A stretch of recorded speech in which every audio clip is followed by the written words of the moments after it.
Buenos días, amados hermanos, hermanas y oyentes. Continuaremos la lectura bíblica para el día de hoy, 12 de agosto.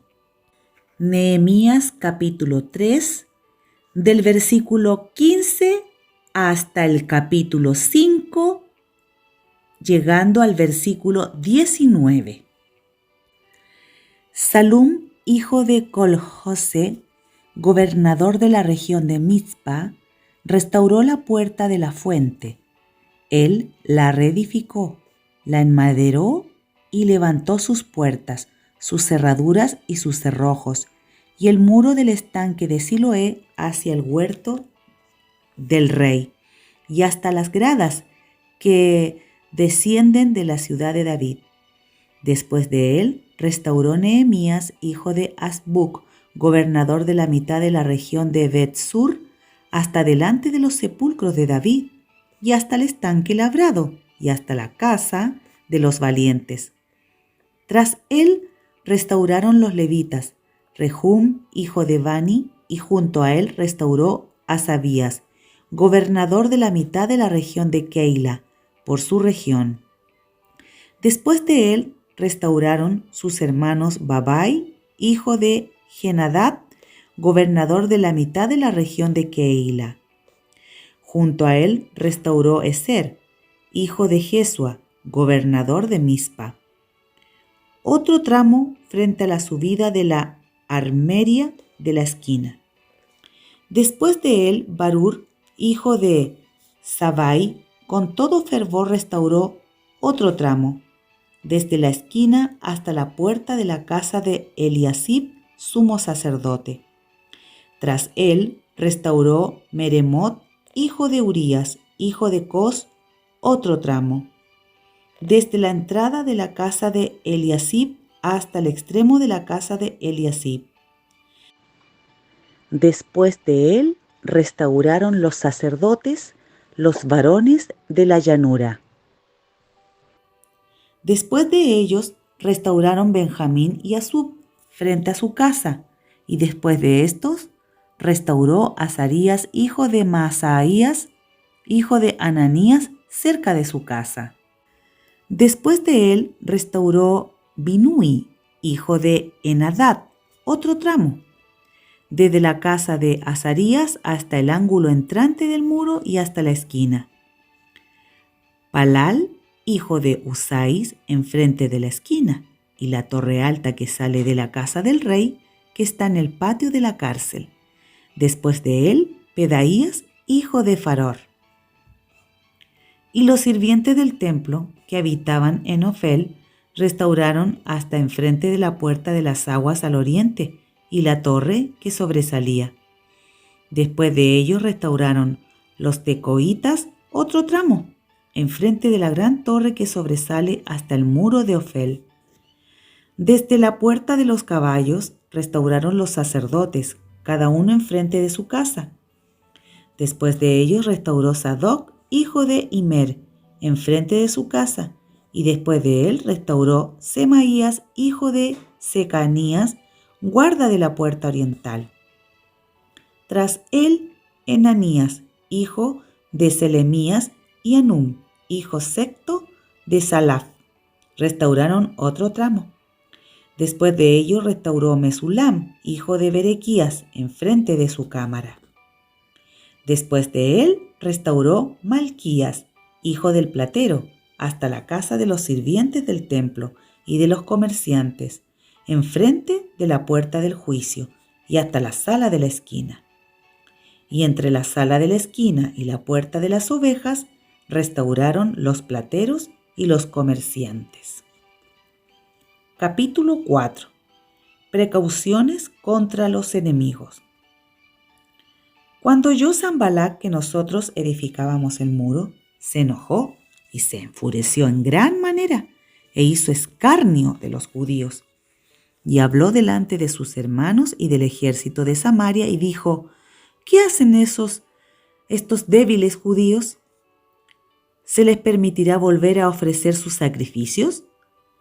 ¿Acabarán en un día? ¿Resucitarán de los montones del polvo las piedras que fueron quemadas? Y estaba junto a él Tobías amonita, el cual dijo: lo que ellos edifican del muro de piedra, si subiere una zorra, lo derribará. Oye, oh Dios nuestro, que somos objeto de su menosprecio, y vuelve el baldón de ellos sobre su cabeza, y entrégalos por despojo en la tierra de su cautiverio. No cubras su iniquidad ni su pecado sea borrado delante de ti, porque se airaron contra los que edificaban. Edificamos pues el muro, y toda la muralla fue terminada hasta la mitad de su altura, porque el pueblo tuvo ánimo para trabajar. Pero aconteció que oyendo Sanbalat y Tobías y los árabes, los amonitas y los de Asadoc, que los muros de Jerusalén eran reparados porque ya los portillos comenzaban a ser cerrados, se encolerizaron mucho y conspiraron todos a una para venir a atacar a Jerusalén y hacerle daño. Entonces oramos a nuestro Dios y por causa de ellos pusimos guarda contra ellos de día y de noche. Y dijo Judá: las fuerzas de los acarreadores se han debilitado y el escombro es mucho y no podemos edificar el muro. Y nuestros enemigos dijeron: no sepan ni vean hasta que entremos en medio de ellos y los matemos y hagamos cesar la obra. Pero sucedió que cuando venían los judíos que habitaban entre ellos, nos decían hasta 10 veces: de todos los lugares de donde volviereis, ellos caerán sobre vosotros. Entonces, por las partes bajas del lugar, detrás del muro y en los sitios abiertos, puse al pueblo por familias, con sus espadas, con sus lanzas y con sus arcos. Después miré y me levanté y dije a los nobles y a los oficiales y al resto del pueblo: no temáis delante de ellos, acordaos del Señor, grande y temible, y pelead por vuestros hermanos, por vuestros hijos y por vuestras hijas, por vuestras mujeres y por vuestras casas. Y cuando oyeron nuestros enemigos que lo habíamos entendido y que Dios había desbaratado el consejo de ellos, nos volvimos todos al muro, cada uno a su tarea. Desde aquel día la mitad de mis siervos trabajaba en la obra y la otra mitad tenía lanzas, escudos, arcos y corazas, y detrás de ellos estaban los jefes de toda la casa de Judá, los que edificaban en el muro, los que acarreaban y los que cargaban. Con una mano trabajaban en la obra y en la otra tenían la espada, porque los que edificaban, cada uno tenía su espada ceñida a sus lomos, y así edificaban, y el que tocaba las trompetas estaba junto a mí. Y dije a los nobles y a los oficiales y al resto del pueblo: la obra es grande y extensa, y nosotros estamos apartados en el muro, lejos unos de otros, en el lugar donde oyereis el sonido de la trompeta, reunidos allí con nosotros. Nuestro Dios peleará por nosotros. Nosotros pues trabajábamos en la obra, y la mitad de ellos tenía lanzas desde la subida del alba hasta que salían las estrellas. También dije entonces al pueblo, cada uno con su criado: permanezca dentro de Jerusalén, y de noche sirvan de centinela y de día en la obra. Y ni yo, ni mis hermanos, ni mis jóvenes, ni la gente de guardia que me seguía, nos quitamos nuestro vestido. Cada uno se desnudaba solamente para bañarse. Nehemías capítulo 5. Abolición de la usura. Entonces hubo gran clamor del pueblo y de sus mujeres contra sus hermanos judíos. Había quien decía: nosotros, nuestros hijos y nuestras hijas, somos muchos, por tanto hemos pedido prestado grano para comer y vivir. Y había quienes decían: hemos empeñado nuestras tierras, nuestras viñas, nuestras casas, para comprar grano a causa del hambre. y había quienes decían: hemos tomado prestado dinero para el tributo del rey sobre nuestras tierras y viñas. Ahora bien, nuestra carne es como la carne de nuestros hermanos, nuestros hijos como sus hijos, y he aquí que nosotros dimos nuestros hijos y nuestras hijas a servidumbre, y algunas de nuestras hijas lo están allá, y no tenemos posibilidad de rescatarlas, porque nuestras tierras y nuestras viñas son de otros. Y me enojé en gran manera cuando oí su clamor y estas palabras. Entonces lo medité y reprendí a los nobles y a los oficiales, y les dije: exigid interés cada uno a vuestros hermanos. Y convoqué contra ellos una gran asamblea. Y les dije: nosotros, según nuestras posibilidades, rescatamos a nuestros hermanos judíos que habían sido vendidos a las naciones, y vosotros vendéis aún a vuestros hermanos y serán vendidos a nosotros. Y callaron, pues no tuvieron qué responder. Y dije: no es bueno lo que hacéis. ¿No andaréis en el temor de nuestro Dios, para no ser oprobio de las naciones enemigas nuestras? También yo y mis hermanos y mis criados le hemos prestado dinero y grano. Quitémosle ahora este gravamen. Os ruego que les devolváis hoy sus tierras, sus viñas, sus olivares y sus casas, y la centésima parte del dinero, del grano, del vino y del aceite que demandáis de ellos como intereses. Y dijeron: lo devolveremos y nada les demandaremos. Haremos así como tú dices. Entonces convoqué a los sacerdotes y les hice jurar que harían conforme a esto. Además sacudí mi vestido y dije: así sacuda Dios de su casa y de su trabajo a todo hombre que no cumpliere esto, y así sea sacudido y vacío. Y respondió toda la congregación: amén. Y alabaron a Jehová, y el pueblo hizo conforme a esto. También desde el día que me mandó el rey que fuese gobernador de ellos en la tierra de Judá, desde el año 20 del rey Artajerjes hasta el año 32, 12 años, ni yo ni mis hermanos comimos el pan del gobernador. Pero los primeros gobernadores que fueron antes de mí abrumaron al pueblo y tomaron de ellos por el pan y por el vino más de 40 siclos de plata, y aún sus criados se enseñoreaban del pueblo. Pero yo no hice así, a causa del temor de Dios. También en la obra de este muro restauré mi parte, y no compramos heredad, y todos mis criados juntos estaban allí en la obra. Además, 150 judíos y oficiales, y los que venían de las naciones que había alrededor de nosotros, estaban a mi mesa. Y los que se preparaba para cada día era un buey y 6 ovejas escogidas.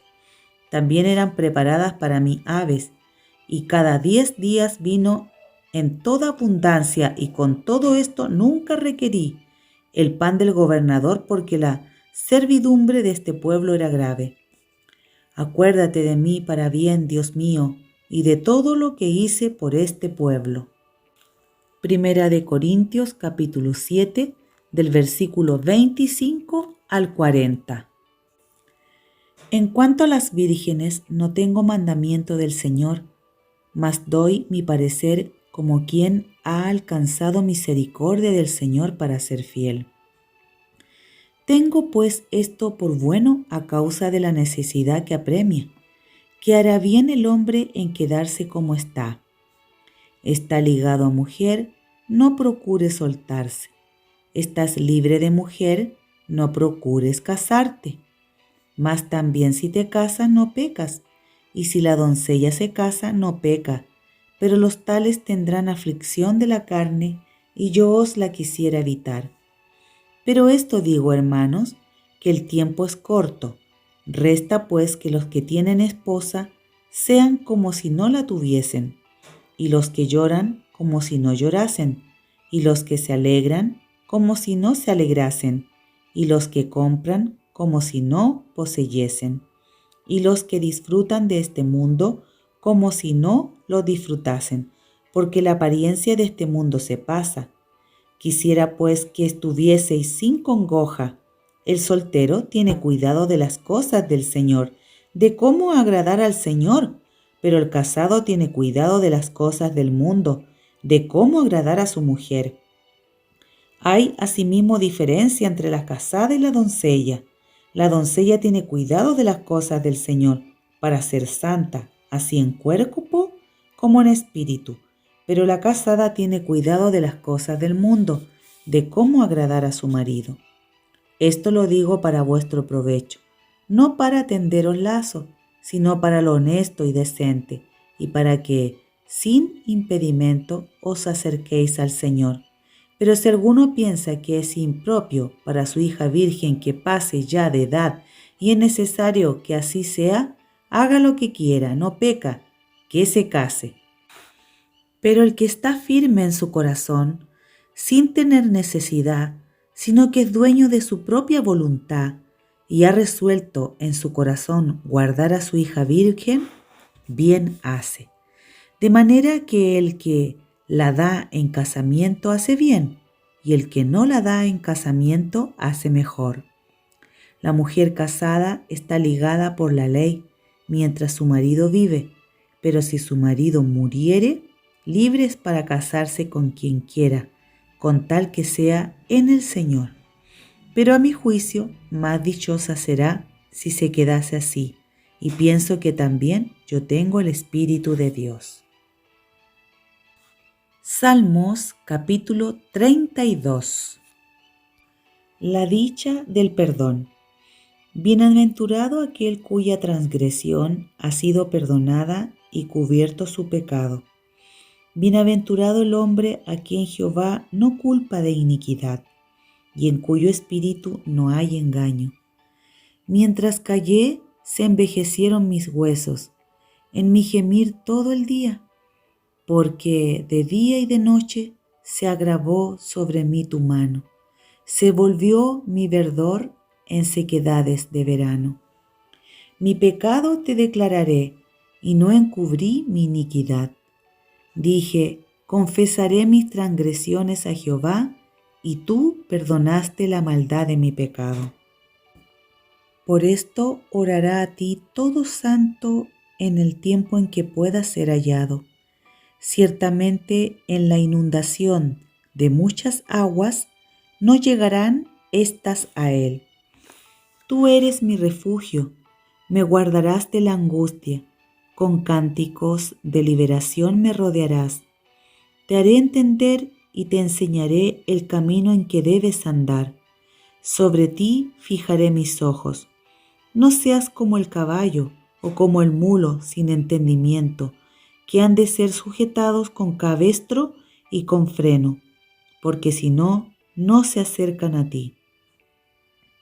Muchos dolores habrá para el impío, mas al que espera en Jehová le rodea la misericordia.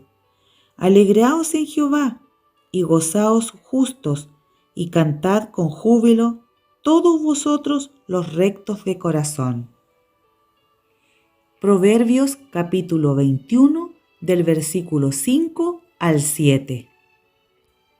Los pensamientos del diligente ciertamente tienden a la abundancia, mas todo el que se apresura alocadamente, de cierto va a la pobreza.